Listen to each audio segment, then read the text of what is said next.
Olá, estudantes do curso de Química Geral, tudo bem com vocês? Espero que estejam bastante animados para continuar nossos estudos. Hoje nós vamos começar a abordar o tópico referente às forças intermoleculares. O conteúdo desse tópico vocês encontram no nosso livro base, na nossa literatura base do Brown, o capítulo 11, mais especificamente aqui 11.1. Para a gente seguir aqui e concluir esse tópico de estudo de forças intermoleculares, a gente precisa aqui relembrar alguns pontos que já foram trabalhados aqui ao longo da disciplina, Então, eu selecionei alguns aqui que vocês vão ver que a gente vai estar discutindo novamente esses assuntos para tratar da interpretação das forças intermoleculares. Entre eles, por exemplo, relembrar lá o que é a estrutura do átomo, o que faz parte ali, quais são as partículas subatômicas, prótons, elétrons e nêutrons, em que região do átomo eles se encontram. Outro ponto importante, relembrar o que é um íon, quais as diferenças que a gente tem ali, compostos iônicos e compostos orgânicos, compostos moleculares, que a gente já viu alguma coisa anteriormente. Então, a gente vai trazer novamente para aplicar aqui nesse tópico. Outro ponto importantíssimo aqui, eletronegatividade e geometria molecular. O que a gente estudou anteriormente que vai nos dar informações importantes para entender essa parte da disciplina? A questão da polaridade das moléculas, Aqui é importante a gente diferenciar para conseguir aplicar e entender os diferentes tipos de forças intermoleculares. E um outro tópico, não menos importante, que são as ligações químicas. Vocês viram, o que são as forças que estão envolvidas, não deixam de ser forças atrativas e repulsivas, para se ter uma ligação química, só que aqui a gente faz uma diferenciação, Quando a gente trata de ligações químicas, estão envolvidas forças chamadas de intramoleculares, Essas forças intramoleculares, elas estão ali dentro da molécula. Agora, nós estamos tratando de forças intermoleculares, ou seja, são forças intermoléculas, Tenho duas, por exemplo, duas moléculas ali, o que estão atraindo essas moléculas entre si? Então, é essa a diferenciação que a gente vai ter nessa parte do curso. Vamos relembrar aqui, bem rapidinho, alguns conceitos, como eu falei, que é muito importante a questão da polaridade, então vamos relembrar aqui o que está envolvido, Quando a gente estudou lá atrás as ligações, a formação das moléculas, por exemplo, aqui nós temos alguns exemplos para chamadas aqui moléculas dinucleares, Tenho dois núcleos aqui, posso ter o mesmo tipo de átomo, por exemplo, F2, ou o hidrogênio e flúor aqui tem diferentes, O que é importante nesse caso aqui que a gente vai diferenciar é se ela vai ser polar ou apolar, Precisa relembrar essa questão. Se a gente tem eletronegatividade aqui igual de zero ou muito próximo de zero, a gente já caracteriza aqui como ligações covalentes do tipo apolares, Não formam polos. Lembrando que aqui eu estou falando só de dois átomos ligados aqui, moléculas dinucleares, Dois átomos, dois núcleos, então eu tenho. Se eu tiver uma diferença de eletronegatividade aqui diferente de zero, eu já passo a ter as chamadas ligações covalentes polares, ou seja, começo a formar um dipolo, Lembra o que é eletronegatividade?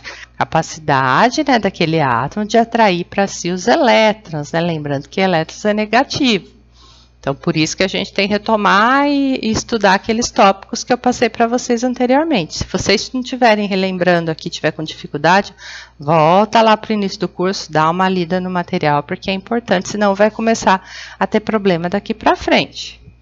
E agora, quando a gente parte já, não estamos mais falando de moléculas aqui com dois átomos, Agora a gente tem um número maior. Daí o número maior não vai bastar apenas a eletronegatividade. Daí a gente tem que relembrar a questão da geometria molecular, Porque, por exemplo, se a gente comparar aqui CO2 e H2O, tanto um como o outro são formados aqui por 3 átomos, né? Aqui eu tenho 2 oxigênios e um carbono, só que a diferença é que no CO2 para a água, né? O CO2 ela é linear e a água ela é angular. E o que vai acontecer? Aqui a gente tem uma diferença de eletronegatividade, porém, por ela ser linear, o que acontece aqui? A formação desses dipolos aqui, eles acabam se anulando, né? Fazendo com que o CO2 seja uma molécula apolar, né? Não tem a formação de um polo. Já na água, o que acontece aqui? Por que o símbolo está levando aqui a setinha para o oxigênio? Porque o oxigênio que é mais eletronegativo, ele atrai para si os elétrons. Como ela tem essa geometria angular, o que acontece? A soma aqui desses dipolos, esses momentos de polo, levam à formação, então, aqui de uma molécula polar, né? Então, precisa relembrar esses tópicos para a gente conseguir entender a partir daqui. Um outro ponto que a gente vai tratar muito aqui também, diferente, olha lá, antes a gente estava falando de polaridade, agora a gente vai falar polarizabilidade. E o que vem a ser a polarizabilidade? Vai ser a facilidade com que uma densidade eletrônica ela vai poder ser distorcida por um campo elétrico externo. Densidade eletrônica, o que é mesmo? Relembrando os modelos atômicos, né? O átomo que a gente conhece, que a gente tem uma região de eletrosfera, né? Essa eletrosfera é a região onde a gente tem a densidade eletrônica. E o que vai acontecer nesse caso aqui? A polarizabilidade, por exemplo, eu tenho um campo elétrico externo aqui positivo. Se ele for aproximado aqui de uma molécula, como por exemplo Br2, que ela é apolar, esse campo aqui, ele pode distorcer a densidade eletrônica ao redor aqui do Br2, vai atrair para si carga negativa, né, que é a carga oposta. Se eu tenho um campo positivo, ele vai atrair carga negativa e eu vou acabar promovendo, então, uma distorção. Então, aquilo que era perfeitamente apolar aqui, sofrendo a influência desse campo externo, ele acaba distorcendo e a gente gera um momento aqui, em um determinado momento, uma formação de um dipolo aqui e acaba gerando uma espécie de polaridade aqui na molécula que anteriormente ela era apolar, tá? Então, a gente vai usar esses conceitos daqui para frente. Mas antes de entrar aqui em algumas propriedades, né, eu quero falar o seguinte.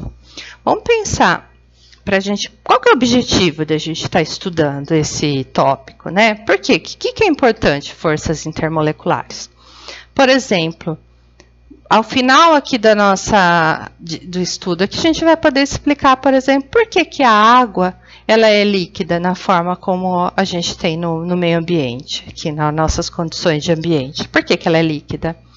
Outra coisa, vocês já devem ter se reparado, né? Se ninguém acabou realizando o experimento e depois viu as consequências, mas já deve ter ouvido. Por que a gente não pode colocar uma garrafa com água dentro do congelador? O que vai acontecer com essa garrafa aí? Principalmente, né? O problema é se ela estiver cheia, né? E colocar lá para congelar. Ela vai estourar, né? E por quê? Alguém sabe explicar? No final do curso a gente vai conseguir explicar esses pontos aí, tá? Além de outras coisas também, né? Que a gente vai estudar o que está relacionado diretamente com propriedades físicas das substâncias, né? Então, se a gente vai tratar e vai estudar os efeitos, né, que interferem nessas propriedades físicas, vamos relembrar aqui quais que são algumas das propriedades características que a gente tem aqui dos diferentes estados de matéria. A gente conhece os estados aqui, né, como gasoso, líquido e sólido. Mas o que a gente pode diferenciar aqui como característica de cada um deles? Um gás, né, o gás ele pode assumir todo o volume lá que a gente colocar e também a forma do recipiente. Então, ele ocupa todo o espaço, vai se adequar ali à forma daquele recipiente. Ele pode ser compressível se a gente aplicar uma pressão, flui rapidamente. Se a gente promover ali um furinho ali, ele vai difundir rapidamente também. No líquido, né? O que o líquido tem como propriedade? Ele pode também, se você colocar um líquido ali em recipiente de diferentes formas, ele vai conseguir assumir a forma daquele diferente recipiente. Porém, ele já não vai se expandir para encher aquele recipiente como um todo. Se você colocar um copo de 250 ml de água dentro de uma garrafa PET de 2 litros, a água da forma líquida ela não vai ocupar aquela garrafa PET como um todo, né? Ela vai manter aqueles 250 ml lá no fundo, mas vai conseguir assumir a forma ali daquela garrafa PET. Tá? Virtualmente não compressível, porque praticamente a gente não consegue comprimir ele aplicando pressão, é muito pouco, né? E ele pode fluir rapidamente, porém a difusão já ocorre mais lentamente do que um gás. E no sólido? O sólido já tem a sua própria forma e volume, né? Então, se você colocar um sólido em recipientes diferentes, ele não vai mudar a forma dele, dependendo de onde ele é colocado, né? Ele tem a forma própria dele. E o volume também que ele ocupa é o volume dele. Também é virtualmente incompressível aqui. Ele não vai fluir, diferente de líquido e de gás. E a difusão aqui é extremamente lenta. E agora, o que a gente pode fazer, que a gente conhece aqui, entre esses diferentes estados? Se a gente pegar, por exemplo, aqui, num estado gasoso, e a gente comprimir muito, ou esfriar, a gente pode passar ele aqui para o estado líquido. No líquido, pelo contrário, se aquecer ou reduzir muito a pressão, a gente consegue transformar ele no estado gasoso. Do líquido, se a gente resfriar, né, como lá é o caso, vamos colocar a água no congelador, a gente consegue resfriar e passar o líquido para o sólido. Se a gente aquecer, né, pode deixar o gelo pela propriedade que a gente vai ver aqui da água tem, em temperatura ambiente, do sólido, né, do gelo, ele pode passar para o líquido.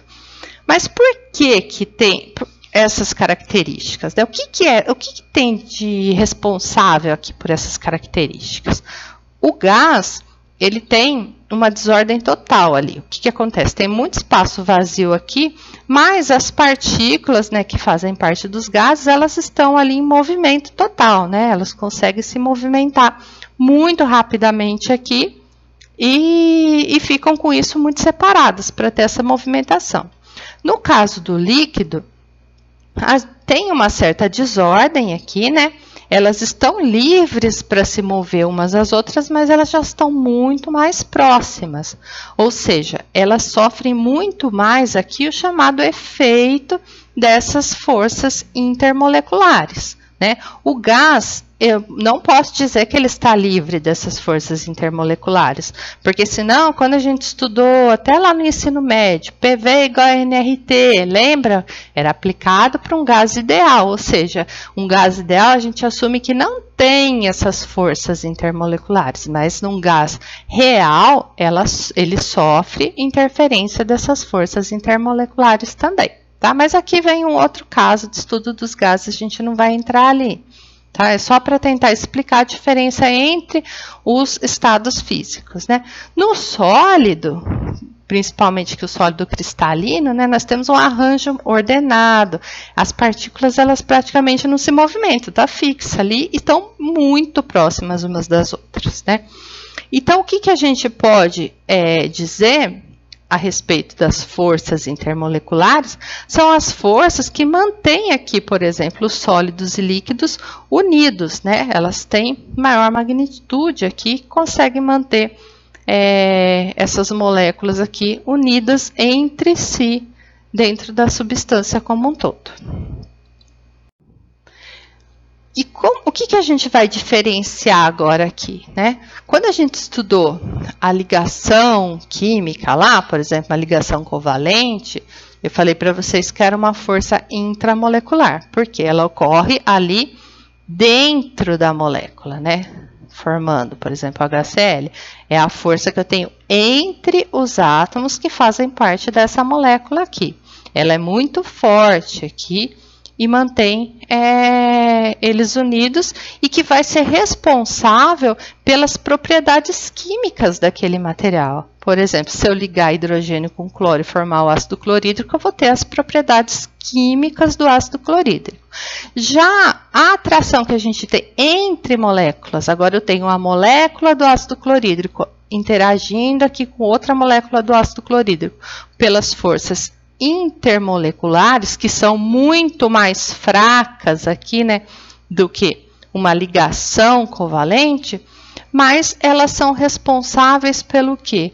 Pelas propriedades físicas do material. Então, a diferença que a gente tem aqui, uma força intramolecular, ela é a força envolvida numa ligação, e ela está responsável pelas propriedades químicas daquela substância. Já uma força intermolecular, ela ocorre entre moléculas, a magnitude dela é bem menor e ela é responsável pelas propriedades físicas. Se eu romper uma força intramolecular, eu vou descaracterizar quimicamente aquela substância, né? Eu posso formar outras ligações e formar uma outra substância.